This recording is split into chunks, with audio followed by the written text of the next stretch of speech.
For our Devember 19 Dev Day, we spent a lot of time dealing with threading issues, so that's always fun. Hey,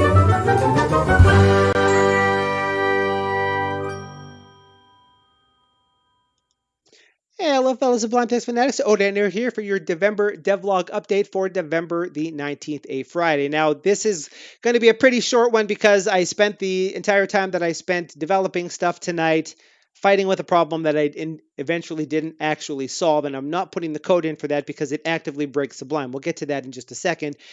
In order to understand what we're talking about here, you need to be familiar with what we did in yesterday's live stream here on the channel, which was implementing an initial version of persistent caching, as we can see here. Now, this happened in the live stream. Remember, we're doing live streams twice a week during November, Tuesdays and Thursdays here on the channel at 8 p.m. Pacific. And then in the new year, we're going to be going back to the regular schedule of one live stream on Tuesdays, probably, and that's the plan for right now. Here on the channel, 8 p.m. Use the button down below, thumb, subscribe, and share, ring the bell notification icon if you want to know when those streams are going live. You get to follow the Devember project, ask questions, and just hang out and have a good time while we develop stuff. It's great. I'm talking fast here right now because we've covered all this before and we do not need to cover it again. But what we actually worked on and finally got working, it took a while. There was a lot of really weird edge cases in what we were doing and the way we were using a particular library was taking the JSON data that we cache up when we're making requests to YouTube to get channel information, playlist information, and video information, and save it to disk.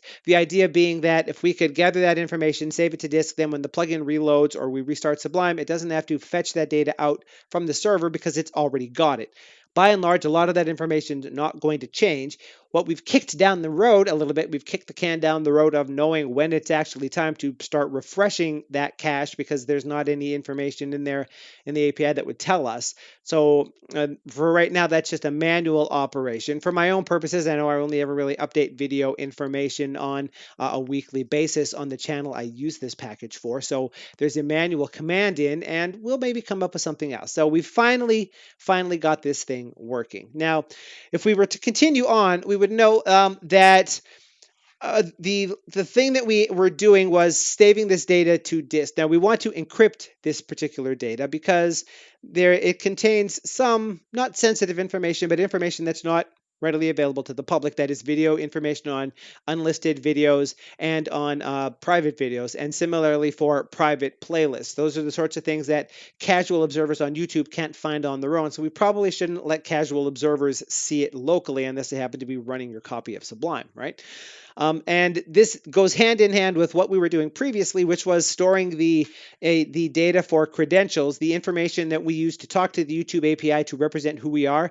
That's been encrypted since the start of this November and part of the way through last November as well when I first started working on this thing, because that information allows anybody that has it to make a request as if they're you and as if you have authorized. There's probably some checks and balances in there, but we don't want to let that sort of information leak out. So that stuff is actually encrypted, and we're using AES encryption. It's pretty good encryption, I guess. I mean, I looked into this quite a bit last November. I'm no cryptography expert, but it seems to do the job. Now, turns out that this encryption is kind of slow. I think based on my stuff, a little bit slower on the decrypt than on the encrypt, but still not fast by any means. And this could well be part of the algorithm because it's harder to brute force things if it takes a while to crunch the numbers to actually start doing something, I think, is the action that we have going on there. So what we actually discovered is it takes longer to decrypt data on load than it actually takes to just fetch it from YouTube. Part of the reason for that is that, and this being the first change here, when we actually grab this data, we encode it as JSON and indent it. And this one was this way because this one was this way, and this one had the indent on it because before I included the encryption, while I was making sure it worked, I had it writing to the file normally so I could look in the file in Sublime and make sure everything was being saved properly. And we did the same thing in the live stream yesterday. This encrypt line was one of the last things we threw in here. So indenting deeply nested JSON by 4 characters really bloats the size of this thing. The more data you have, the longer it takes to encrypt. It takes a long time. So this stuff isn't human readable. Don't even bother doing that. So that's the first thing we did. Now, nextly, This the first issue that I found, and I noticed this after the live stream last night, but I did nothing about it until today. Was that the init cache method in the network class is what actually loads that file up, decrypts it, and gets it ready to go. And it's called from the init in the place where the network thread is first initialized, and that's initialized during plugin startup, and it takes 4 or 5 seconds for this thing to actually load and decrypt the data. So that means that right when Sublime starts, as soon as this plugin starts loading, everything hangs for 5 seconds. Literally, you can't type, you can't interact, nothing until it's done, which is entirely a bad scene. You do not want to have anything like that going. So before I got into anything else, the first thing I did was kick this call down so that instead of happening when it's initialized, that is set to none. And then down inside of the actual thread when it starts running, that's when we call init cache, because this happens inside of the network thread itself, not in the main thread. So if this takes 5 seconds, that doesn't cause interactive lag.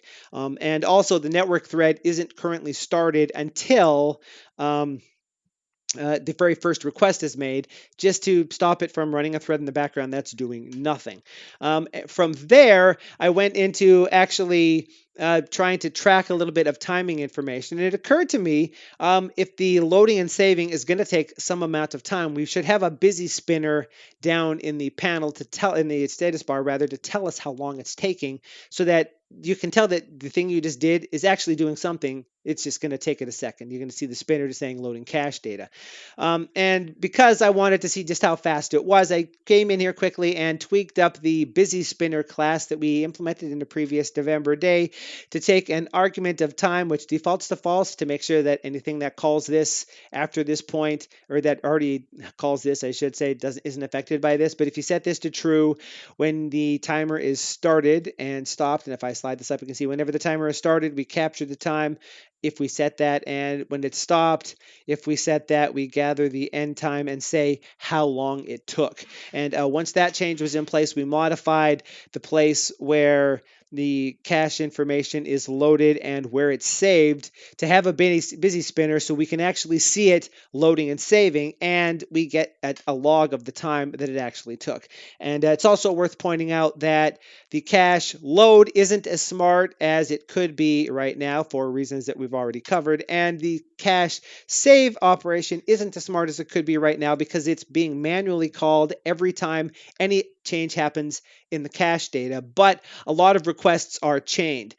When you say you want to get a link, the first thing it has to do is fetch channel information, and then it immediately uses that to fetch playlist information. Then it immediately uses that to fetch information on the contents of the playlist, so it has all of that information. So that's 3 requests back to back to back, where it loads a little bit, writes it to disk, loads another little bit, encodes it, writes it to disk. Not that smart. We're going to fix that at another point. But now we can actually see how long it takes, and this is why I know it takes longer to actually load and decrypt this data than it takes to actually fetch it in the first place. And the other thing here was that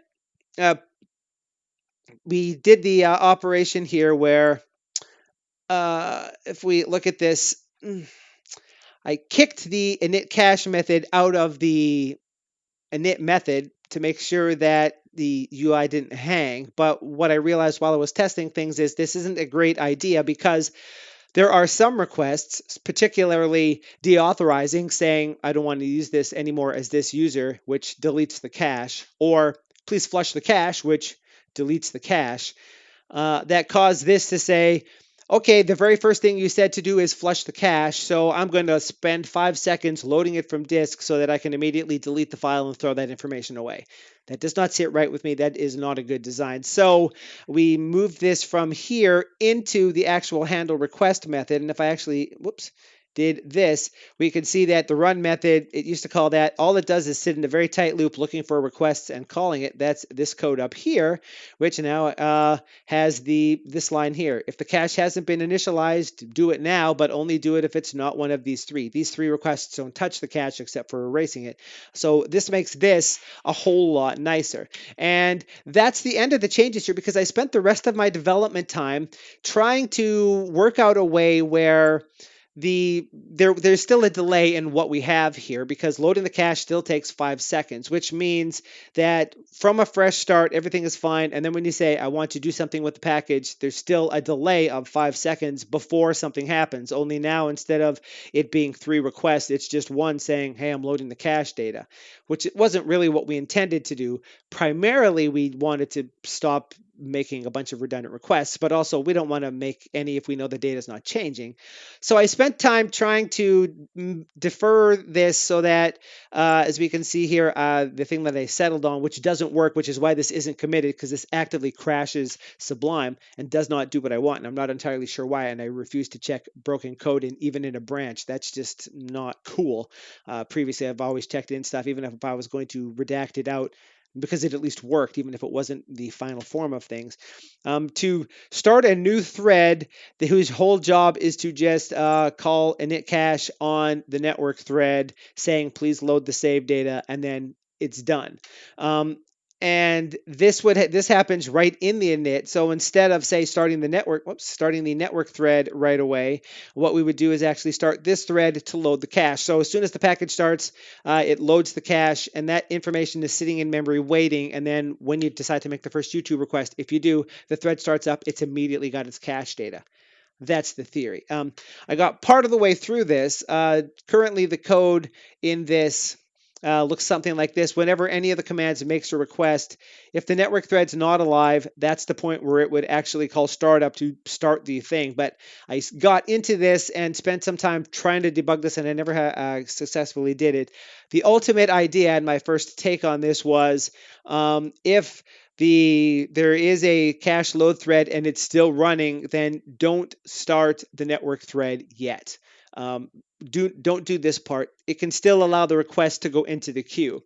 The ultimate idea was that this cache thread would start up, and when it was done, it would check the contents of the request queue to see if there's anything in it. And if there is, then it would start the net thread running. But I never actually got to that part because while I was testing this part, I discovered that for reasons I did not fully understand, sometimes there was hitches in Sublime startup. You can see the busy spinner in the status bar going back and forth, but it would chunk and chunk and chunk. And if you try to open the command palette while that thread was running, it would crash Sublime entirely.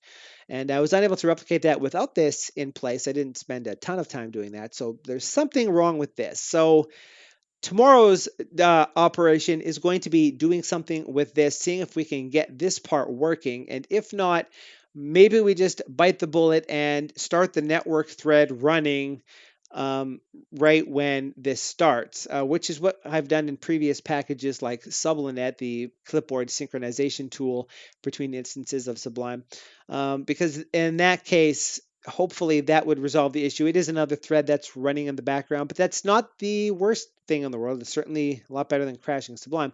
That's all I got for this one. I didn't want this one to go too long. Remember, tomorrow and the next day are Saturday and Sunday weekend days, so I'm going to have a little bit more of a constrained time, probably, but there is some chance, depending on how things are going with Christmas preparations, that I might jump into another live stream just sort of ad hoc. So you might want to use the button down below to subscribe and ring the bell notification icon so YouTube will tell you when I'm going live, or follow me on Twitter at ODATNerd, in which case I will tweet out when I'm going live. But until then, or the next devlog update, this is ODATNerd asking you to please have a sublime day.